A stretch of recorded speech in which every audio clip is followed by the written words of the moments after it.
Praise the kind mentor. Author, Fafu. A little bit of life. 13. It is difficult to protect my oral karma. The main reason is that I don't have a deep understanding of the dangers of oral karma, and the bad habit I have developed since I was a child is that I can say whatever I want, talk nonsense, and have never been trained in how to speak well. Especially after leading everyone to study, if I remain in this state, a large number of people will be harmed. Knowing the seriousness of this problem, my mentor taught me earnestly whenever he had the opportunity, study hard, speak according to the classics, and keep the original flavor.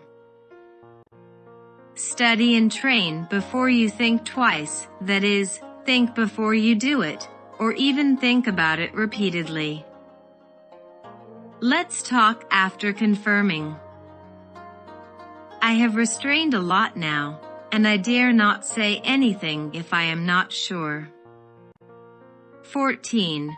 My mentor has always hoped that we can all be true disciples of the Buddha, mercy, compassion, joy and giving, free from afflictions, pure and kind. But it is not easy for me who has a lot of afflictions and bad habits. My heart will resist and feel uncomfortable, afflictions will arise, and I will feel uncomfortable again and again, and I will be easily confused. I felt very ashamed and humiliated, and I asked my mentor, what should I do in this state, good or bad? The heart is the root, how can I control my mind? Although I often have this kind of troubled state, I have asked similar questions countless times, and even I am tired of myself, but every time my mentor will patiently, skillfully, and wisely explain my doubts. It's good to be enlightened. Suffering and troubles are emerging. Now that you know these things, you need to know that these afflictions can only destroy your own goodness. You don't need to feel or follow them. It's enough to follow kind compassion, joy, and giving.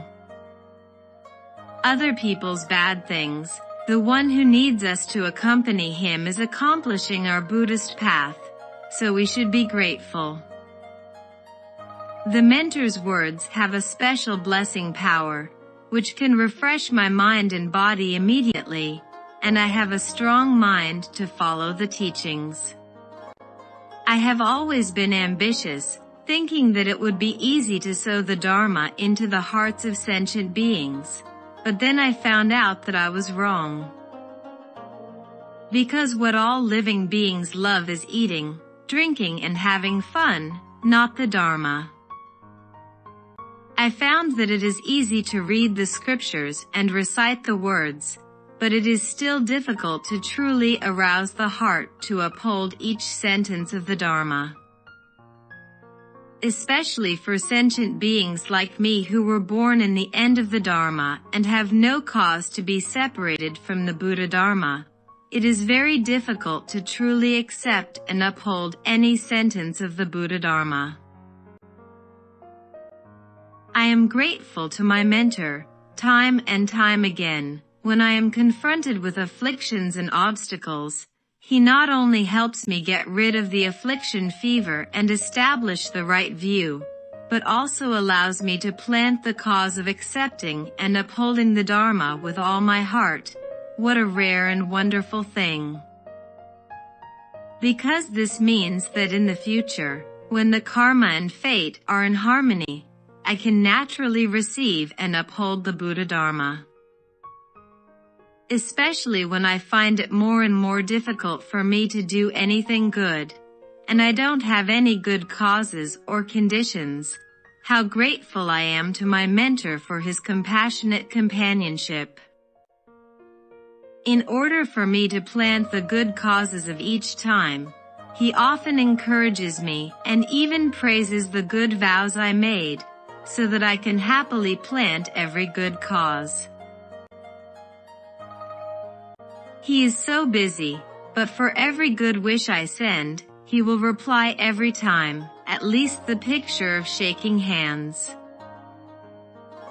The mentor is so inconceivable that he has already sowed the seeds of Dharma liberation for us quietly.